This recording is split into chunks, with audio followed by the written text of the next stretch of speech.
હવે અકબર એને એમ થયું કે સ્વામી હરિદાસનો સેવક તાનસેનના કીર્તનો આપણા પુષ્ટિમાર્ગમાં માન્ય રાખ્યા છે. એ તમને ખબર છે ને, અષ્ટસખામાં ન હોવા છતાંય તાનસેન કે પ્રભુ સૂકી વેલ કરી હરિયા. કેમ આવું કીધું? સૂકી વેલને લીલી બનાવી.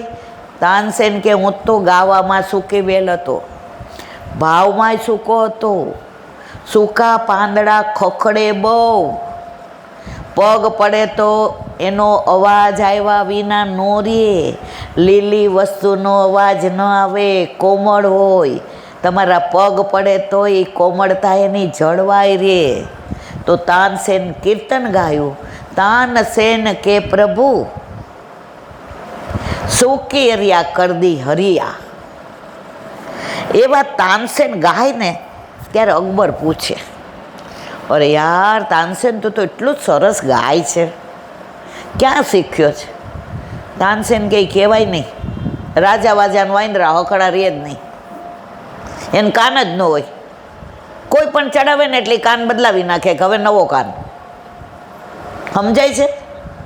જ્યારે ટોન્ટમાં બોલું તો સમજી જાજો, એટલે મારે વિવરણ ન કરવું પડે. મારી ભાષા સમજાય છે ને?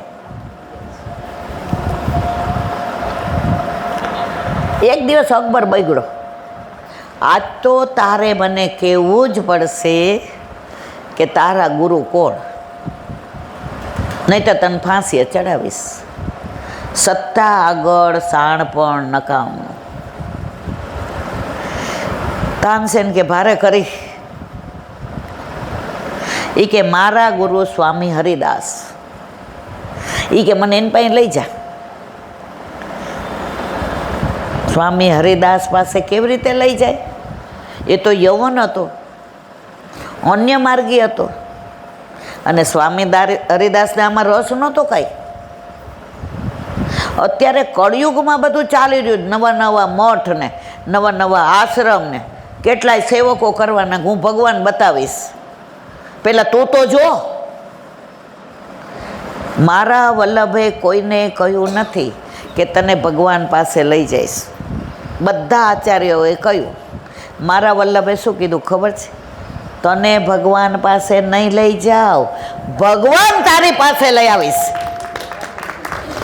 આપણે આંગળી ઊંચી કરી હતી ને મારવાલા, એક એકના ઘરે છે ને. આપણે ભગવાન પાસે ગયા, ભગવાન આપણા ઘરે આવ્યા. અને પાછું કાનમાં કીધું. ઓલા વૈષ્ણવે પુષ્ટ કરી દીધા ને એટલે બહાર બેઠા રહ્યા. વલ્લભ કલાકે બહાર આવ્યા. અરે વૈષ્ણવ કાં બેઠા છે? એ મારવાલા મને કંઈ શીખવાડ્યું તો નહીં, પછી મારે અપરાધ પડશે તો. કેવી રીતે લાડ લડાવવું, કેમ ધરાવવું, કેમ સરાવવું, કેમ જારેજી ભરવું, કેમ સામગ્રી કરવું, કેમ સન્મુખ થાવ. વલ્લભે 2 મિનિટ સાંભળ્યું. જવાબ આપ્યો, હવે સાંભળજો બધાય. વલ્લભે કહ્યું, સાંભળ, તારે કાંઈ શીખવાની જરૂર નથી, આને બધું શીખવાડી દીધું છે. સમજા?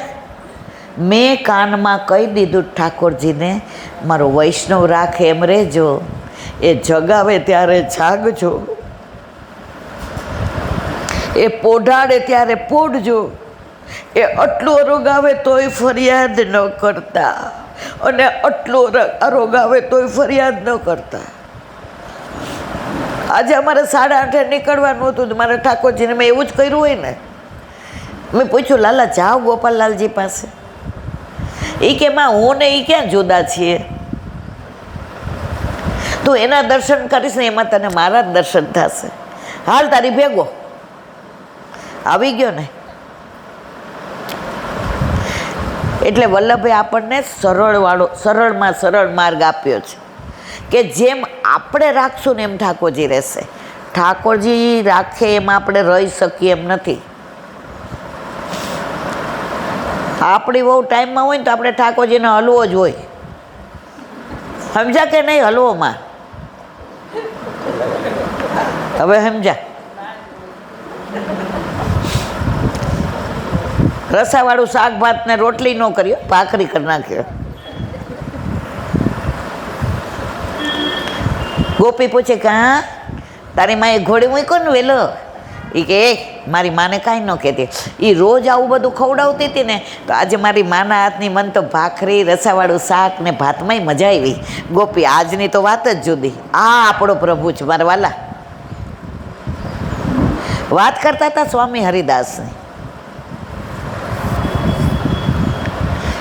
હવે અકબરે તો કીધું, તાનસેને ઘણું સમજાવ્યું, અમારા ગુરુ કોઈને મળે નહીં, અમારા ગુરુ એમની ઝૂંપડીમાં જ કુટિયામાં હોય. એ કે તાર લઈ જાવો છે કે મારે આગળ વિધિ કરવાની જ? સત્તા આગળ શાણ પણ નકામનું. તાનસેન કે હાલો લઈ આવ્યા. સ્વામી હરિદાસ અંદર શ્યામા શ્યામનું કીર્તન કરતા હતા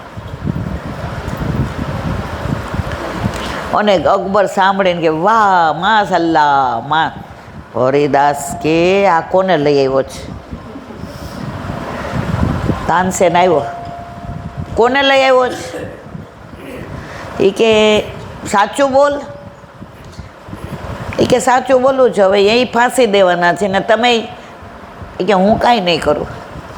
એ કે આવું મને બીવડાવ્યું એટલે હું લઈ આવ્યો છે. બોલાવો અંદર. અંદર આવ્યો. એ કે આપ ગાઓ છો ને, આપ તાનસેનના ગુરુ છો, તો તાનસેન તો આવું નથી ગાતો. સ્વામી હરિદાસે જવાબ આપ્યો, સાંભળવા જેવો છે. તાનસેન તારા માટે ગાય છે અને હું તારા જેવા અનેકને બનાવ્યા ને એ દુનિયાના નાથને ગાઉં છું. તાનસેન કે હવે હાલો સાંભળી લીધું? એ કે તારા ગુરુ ઉપર તો ગૌરવ થાય. એમ કરીને ગળામાં જે હીરા ને મોતી ને માણેક ને પરવળ ને સોના ને ચાંદીનો હાર હતો ને, જે દુનિયામાં કોઈ પાસે નહોતો, એ અકબર પાસે હતો. કાઢીને હરિદાસજીને ગળામાં પહેરાવી દીધો. તાનસેન કે માયરા ઠાર,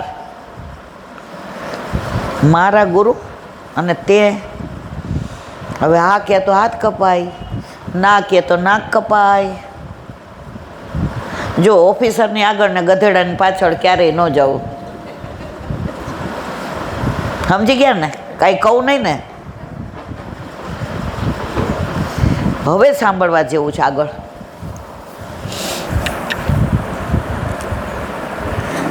સ્વામી હરિદાસે જોયું કે અકબરને અભિમાન છે કે આ મારી માળા છે, એ દુનિયાના કોઈ ખજાનામાં નથી. આની કિંમત એટલી છે કે સ્વામી હરિદાસ રીઝી જશે અને મને એકાદું કીર્તન સંભળાવે કોઈ.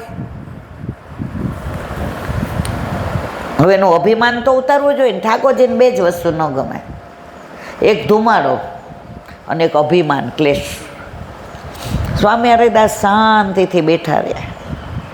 ત્યાં વનમાંથી દોડતું દોડતું એક હરણ આવ્યું. હરણ આવીને સ્વામી હરિદાસ બેઠા હતા ને ત્યાં ચરણમાં બેસી ગયું અને ચરણને આમ પંપાળવા માંડ્યું. કોણ? હરણ. એ રોજ એવાયું હતું, રોજ ચરણ સ્પર્શ કરવા આવે. કોણ? એ હરણ. તો સ્વામી હરિદાસે શું કર્યું ખબર છે? ઓલી માળા હતી ને હરણના ગળામાં પહેરાવી દીધી. ઓલો અકબરને દાંત ચડે ને, આ મારી અબજો રૂપિયાની માળા દુનિયાના કોઈ રાજા પાસે નથી, કોઈના ખજાનામાં નથી, અને હરણને એના કરતાં પાછી લઈ લઉં તો સારું. સ્વામી હરિદાસ તો અંતર્યામી. હવે માગે તોય ઉપાધિ અને હરણને પહેરાવેલી રાખે તોય ઉપાધિ. તાનસેન કે આપણે તો આજે ફાંસી જ ચડવાનો છે. સ્વામી હરિદાસ કે બેસ તાનસેન, શાંતિથી બેસ. હવે અકબર વિચાર કરવા માંડ્યો કેવી રીતે પાછી માગું. સ્વામી હરિદાસ સમજી ગયા.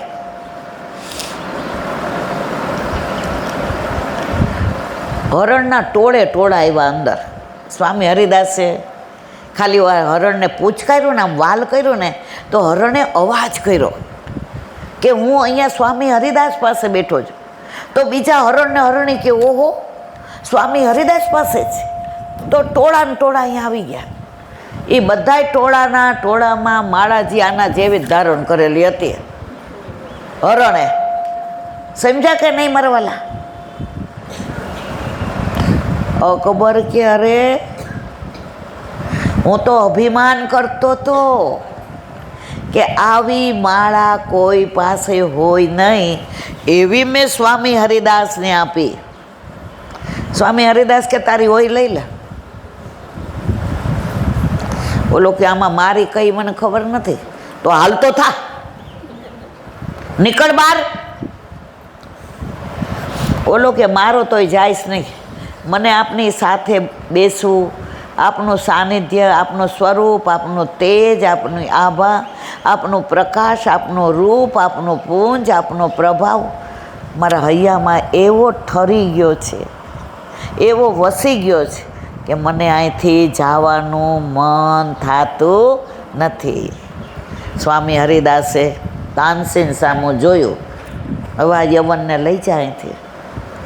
ત્યારે અભિમાન ઉતરી ગયું અકબરનું કે મારા જેવા તુચ્છ લોકો આ પથરા, હીરા મોતી માણેકના પથરાને લીધે અભિમાન કરે છે, પણ આજે કૃષ્ણને પ્રેમ માટે તો આ બધું પથરા છે.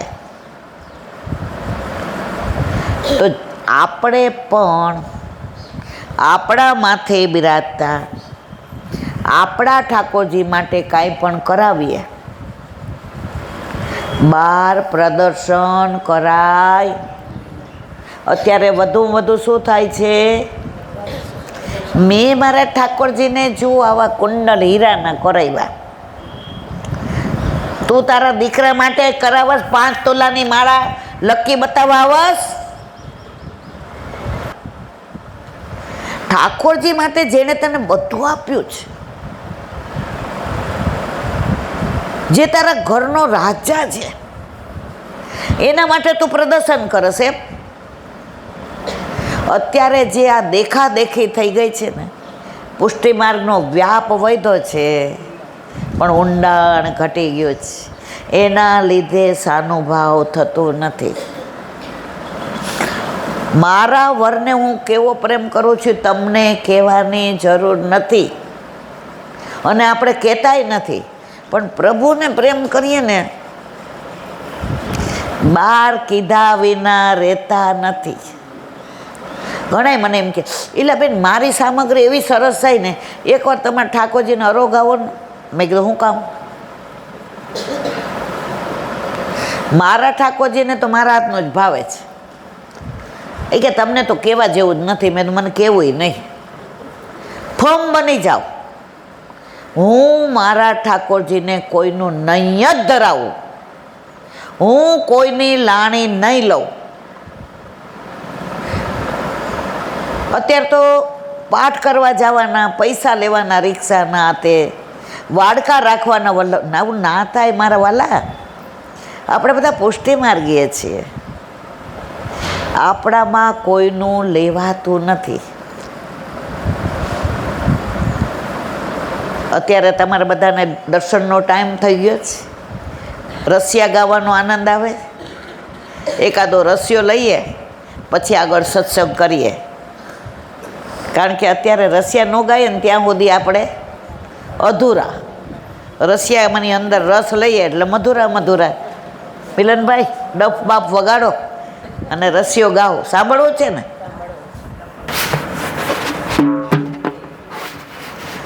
બંસી બજાય ગયો શ્યામ,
की तो संत बिहारी लाल की जय।